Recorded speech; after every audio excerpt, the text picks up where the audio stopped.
سلام، مرحبا بكم معايا في فيديو جديد. غادي يكون مبدل شي شويه، واخا حنا باقيين في رمضان وولفتكم نحط لكم في سلسله رمضان فقط شهيوات الاكل.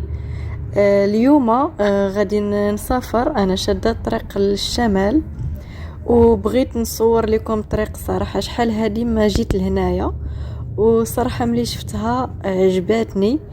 ديما كنشوفوا الفيديوهات ديال الاجانب مصريين خليجيين، حتى الغرب، من الغرب، من اوروبا ومن امريكا، كيجيو وكيتبهروا بهاد المشاهد اللي كتشوفوا قدامكم. حنا دابا في الرباط، انطلقنا من محطه الساتيان في الرباط. ديما كينباهروا من الجماليه ديال المدينه، الخضوريه، النقاوه. وصراحه انا فاش هبطت اليوم، فاش وصلت لهاد البلاصه هادي، حسيت بنفس الاحساس. واخا انا مغربيه وهذه بلادي، حسيت بنفس الاحساس اللي حسوا به همايا ملي جاو، وما توقعوش ان المغرب غادي يكون بهذه الجماليه وهذه النظافه هذه. خصوصا ان الرباط قبل سنوات فاش كنت كنمشي له، كنت ديما فيه، ما كانش بحال هكا صراحه. يعني تقاد وتنظم بزاف. هذه راه المحطه الطرقيه الجديده، الناس ديال الرباط كيسميوها القامره الجديده.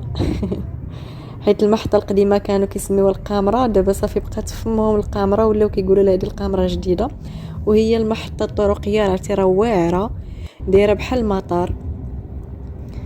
صراحه ديفلوبات بزاف الرباط. ما مولفه ديما كنش الطريق، ولكن ما مولفاش نصور بحال هكا ونشارك معكم. ولكن الصراحه عجبني بزاف. استمتعت بالطريق. انا من نوع الناس اللي كيمشي وكيعجبني نمشي بالنهار ونمشي منظره ونشوف بعويناتي.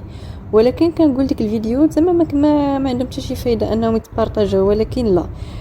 الاجانب كيجيو وكيتبهروا وكيشاركوا هذا الشيء هذا. علاش حنا ولاد البلاد ما نشاركوه شيء؟ بصراحه عجبتني بزاف. واخا انا الرباط زعما شحال هادي راه ما كانش عندي معاها، ولكن تنظمت بزاف، تنقات بزاف حتى هي. يعني كاين واحد المستوى ديال التحسن.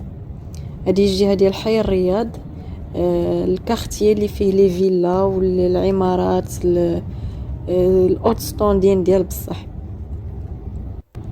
هانتوما تشوفوا هذاك ما عرفتو ديالاش، هادو دي مول دي كيتايا جيون، كيابي، فيرجين. بزاف ديال لي فرانشيز مجموعين في هذا الشارع هذا. هذا الشارع الكبير ديال لاغوكاد ديال الرباط. هنا دابا راه في صافي شدينا الطريق، دخلنا في الغابه صافي. الحزام الاخضر، المجال الغابوي. الدنيا مخضره صراحه. هاد الوقيته هادي راكم شفتوا كانت طاحت شي شويه الشتا وتخضرات الدنيا. هادي ديك الجهه ديال مشات لي سميتها دابا. غابة المعمورة كانوا في كانوا العام الفايت دايرين البلاكات ما تلقطوش البلوط. حافظوا على الاشجار، لان الاشجار كامله كانت مرضات وكانت وهلات.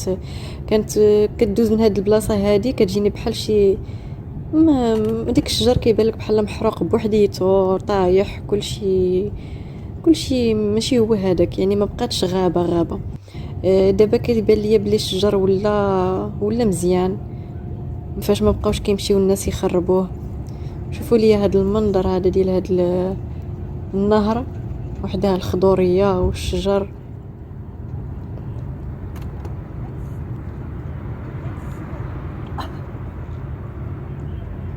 الدنيا مخضره نيت. عاد راه في التصوير ما كيبانش بنفس الجمال اللي كنشوف انا دابا بعويناتي. مناظر خلابه. وواحد البلاصه غادي نوصلوا ليها فيها الفيرمات، فيها الغرس، فيها هذوك البيوت المغطاه. حتى هاد الشيء راه غرس، غير هو انا ما كنفهمش بزاف في الفلاحه. يعني ما عارفاش كل غرس ديالاش، كل بلاصه ديالاش شنو مغرس فيها. دوك الوريدات الصفر، ديك النوار. المهم الطريق زوينه والدنيا مخضره. اخر مره شديت الطريق هذه كان في الصيف، فاش كانوا وقعوا ديك الحرائق. راه الصدمة كتجيك. كان الشجر كله محروق، وكان المجال الغابوي ضاع. دابا راه ولات الدنيا تخدرات.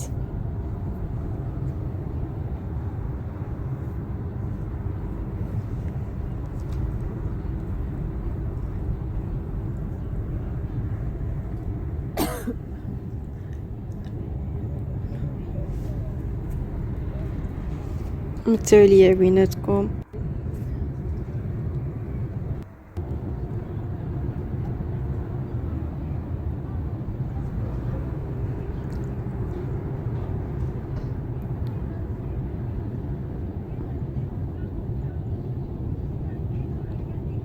ما كنفهمش الصراحه في الغرس بزاف.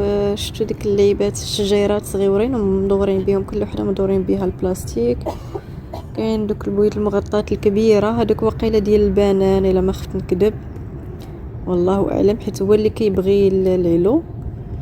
هادو ما عرفت ديالاش. المهم كتشوفوهم شجيرات صغيورين ومدورين بهم البلاستيك. اللي كيفهم في الزراعه ولا هادي يقول لنا ديالاش. انا ما كنفهم شيء، ولكن كنبغي نعرف.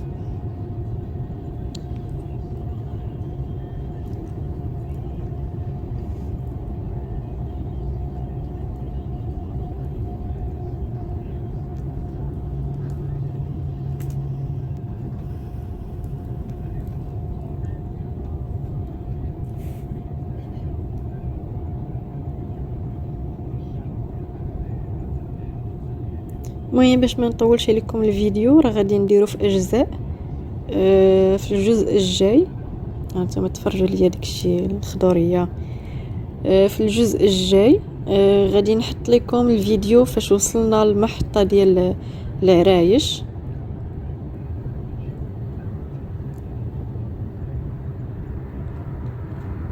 ومن بعد منها غادي نحط لكم الفيديو ديال فاش وصلنا للمحطه النهائيه. ونقدروا نديروا شي جولات الى عجبكم الحال وتفاعلتوا مع الفيديو. نقدر ندير جولات في البلاصه المدينه اللي غادي نمشي ليها، ونصور لكم الاجواء كيفاش دايره في ديك المدينه. خليوا لي التعليقات ديالكم، وانا راه غادي نشوف على حسب التعليقات وعلى حسب التفاعل ديالكم غادي نبارطاجي معكم ديك الساعات.